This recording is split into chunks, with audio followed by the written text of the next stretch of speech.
హైదరాబాద్ లో auto drivers road మీద ఆగిపోయారు. ఫ్యూయల్ లేకుండా బాధపడుతున్నారు. హాయ్ ఫ్రెండ్స్, సిటీలో సిఎన్జి మరియు ఎల్పిజి గ్యాస్ షార్టేజ్ చాలా సీరియస్ గా పెరిగిపోయింది. ఆటో డ్రైవర్స్, క్యాబ్ డ్రైవర్స్ గంటల తరబడి లైన్ లో నిల్చుంటున్నారు జస్ట్ ఒక ఫ్యూయల్ కోసం.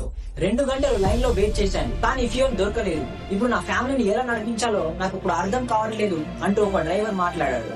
ఒక్కసారి మీరు ఆలోచించండి. రోజువారీ కష్టం మీద డిపెండ్ అయ్యే వాళ్ళు ఒక్కరోజు ట్రిప్ వేయకపోతే వాళ్ళ ఫ్యామిలీ ఇంటి ఖర్చులు, పిల్లల ఫీజు, రేషన్ అన్ని ఆగిపోతాయి.